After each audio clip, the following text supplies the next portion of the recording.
Jeanne Shaheen has always faced a big-name Republican opponent in her Senate races, from 2 bouts with John E. Sununu to 1 with Scott Brown.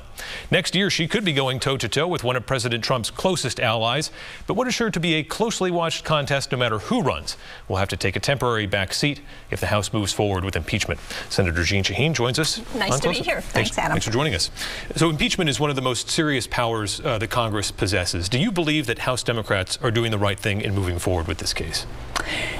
You know, what I think is critical is that they have moved forward.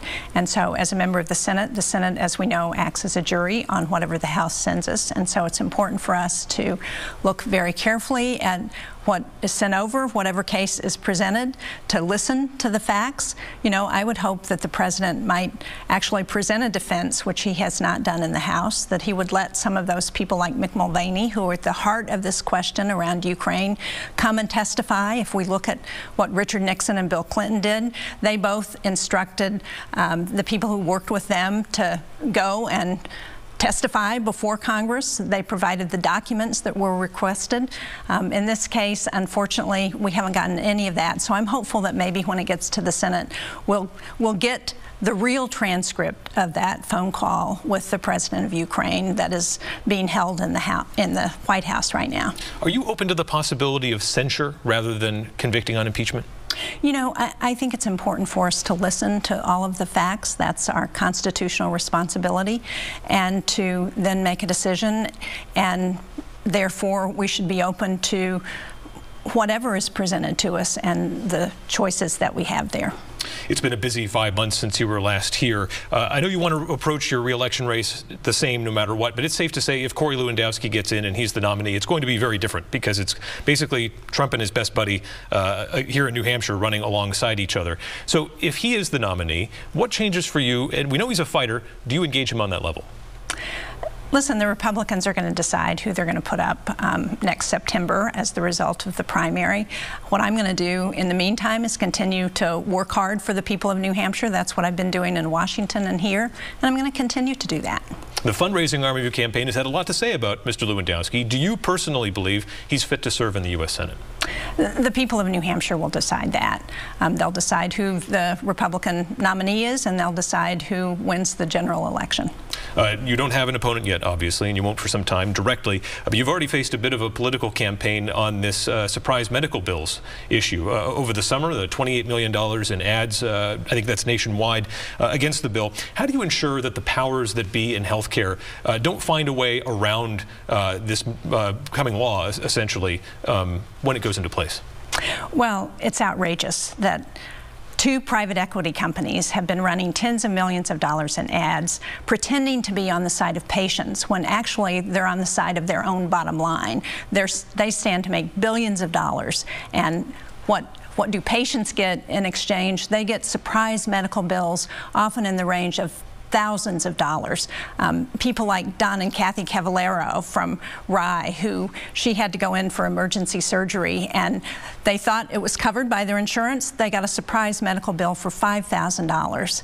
And we've got to do something about that. We're close to getting an agreement in Washington to address those surprise medical bills so that doesn't happen to people like the Cavalleros. Bipartisan support on this one, right? Bipartisan support, absolutely. What we need to do is make sure that the providers, that the doctors and the hospitals can support and weigh in and be taken care of in whatever we do, but we've got to make sure that patients are taken care of. You know, the outrageous thing about those ads that ran is that they said they were sponsored by doctor-patient unity. So it made people think that, oh, this is somebody on the side of patients. And it's what's wrong with our campaign finance system, that it took several months before people could finally find out who was actually behind those ads.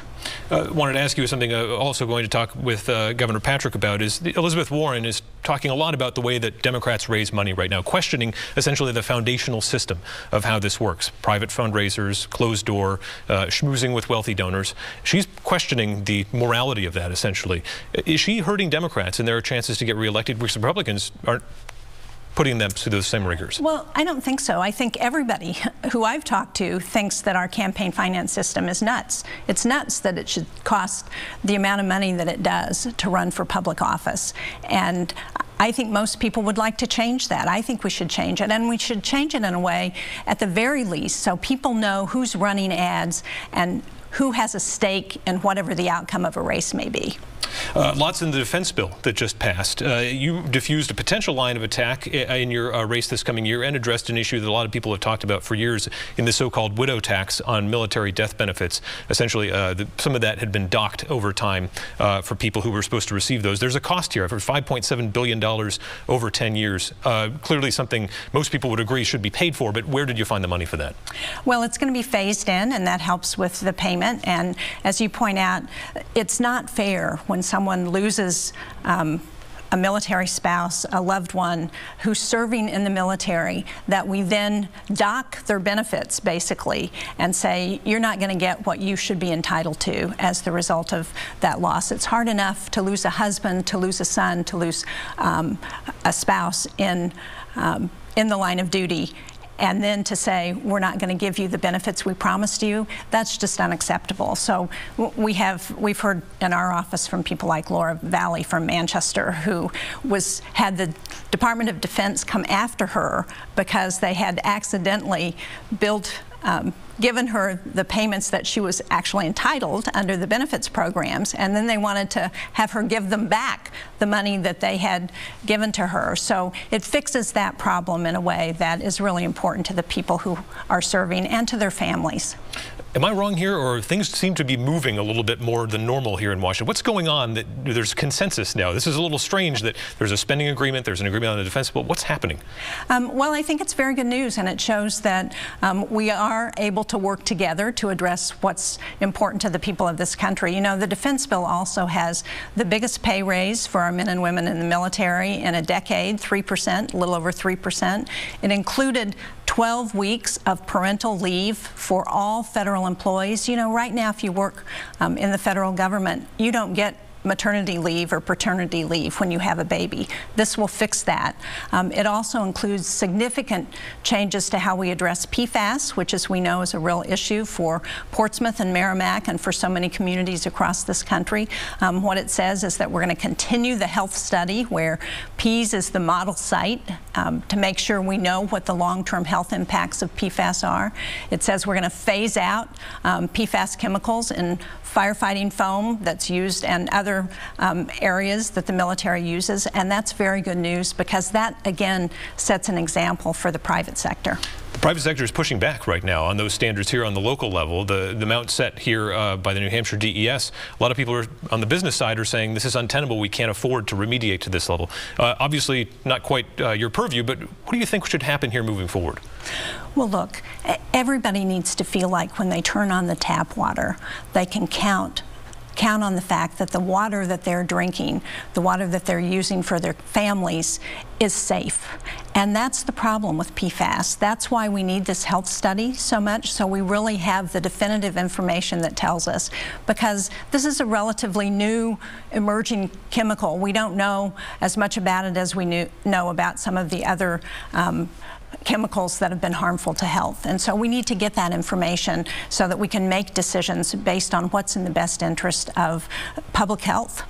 In the race for president right now, there's been a lot of discussion around the age of the candidates. You're relatively youthful by Washington standards, but as people take measure of you in this contest in 2020, is it safe to say this is probably the last time Jeanne Shaheen's going to be on the ballot, or do you envision yourself serving potentially into your 80s? Listen, my focus is on trying to do what I need to do to address the needs of the people of New Hampshire, to address the needs of this country. And I'm going to continue to do that as long as the people of New Hampshire give me that opportunity and as long as I can do the job, and I think that's what's important. So safe to say you would want to keep serving as long as the people will have you. Hey, listen, I'm focused on this race. I have learned over time that if you focus on what's ahead of you and you don't get too far ahead. All right. Senator Shaheen, thank you so much for your time. Nice to be here.